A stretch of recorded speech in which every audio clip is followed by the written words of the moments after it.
नमस्कार दोस्तों, मेरा चैनल कथा भक्ति सागर में आप लोग का स्वागत है।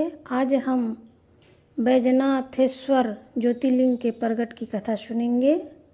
शिव पुराण के अनुसार राक्षस राज रावण, जो बड़ा अभिमानी और अपने अहंकार को प्रकट करने वाला था, उत्तम पर्वत कैलाश पर भक्ति भाव से भगवान शिव की आराधना कर रहा था।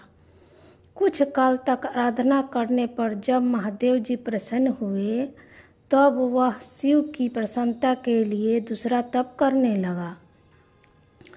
पुष्पकुलंदन श्रीमान रावण ने सिद्धि के स्थानभूत हिमालय पर्वत से दक्षिण वृक्षों से भरे हुए वन में पृथ्वी पर एक बहुत बड़ा गड्ढा खोदकर उसमें अग्नि की स्थापना की और उसके पास ही भगवान शिव को स्थापित करके हवन आरंभ किया। ग्रीष्म ऋतु में वह 5 अग्नियों के बीच में बैठता, वर्षा ऋतु में खुले मैदान में चबूतरे पर सोता और शीतकाल में जल के भीतर खड़ा रहता। इस तरह 3 प्रकार से उसकी तपस्या चलती थी। इस रीति से रावण ने बहुत तप किया, तो भी दुरात्माओं के लिए उनको रिझाना कठिन है। वे परमात्मा महेश्वर उस पर प्रसन्न नहीं हुए। तब महामनस्वी दैत्यराज रावण ने अपना मस्तक काटकर शंकर जी का पूजन आरंभ किया। विधि पूर्वक शिव की पूजा करके वह अपना एक एक सिर काटता और भगवान को समर्पित कर देता। इस तरह उसने क्रमशः अपने 9 सिर काट डाले। जब एक ही सिर बाकी रह गया, तब भक्त वत्सल भगवान शंकर संतुष्ट एवं प्रसन्न हो वहीं उसके सामने प्रकट हो गए। भगवान शिव ने उसके सभी मस्तकों को पुनः निरोग करके उसे उसकी इच्छा के अनुसार अनुपम उत्तम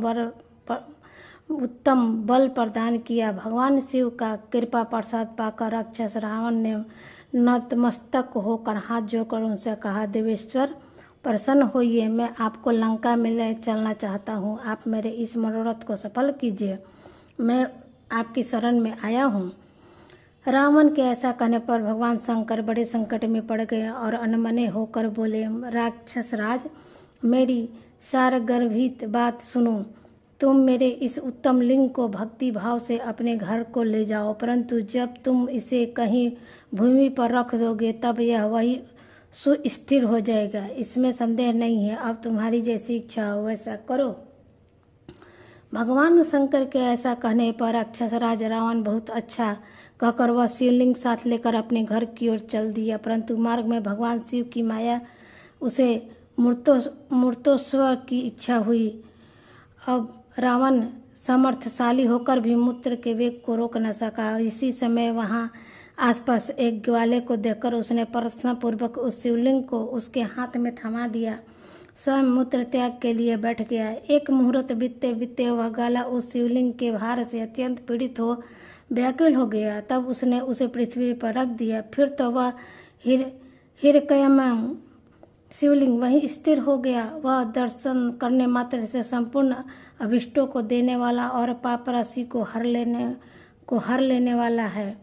वही शिवलिंग तीनों लोक में बैजनाथेश्वर के नाम से प्रसिद्ध हुआ, जो सत्पुरुष को भोग और मोक्ष देने वाला है। यह दिव्य उत्तम एवं श्रेष्ठ ज्योतिर्लिंग दर्शन और पूजन से भी समस्त पापों को हर लेता है और मोक्ष की प्राप्ति करता है।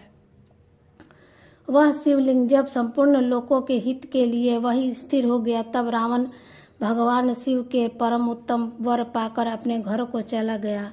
वहां जाकर उस महान असुर ने बड़े हर्ष के साथ अपनी प्रिया मंदोदरी को सारी बातें कह सुनाई। इंद्र आदि संपूर्ण देवताओं और निर्मल मुनियों ने जब यह समाचार सुना, तब वे परस्पर सलाह करके वहां आए। उन सबका मन भगवान शिव में लगा हुआ था। उन सब देवताओं ने उस समय वहां बड़ी प्रसन्नता के साथ शिव का विशेष पूजन किया।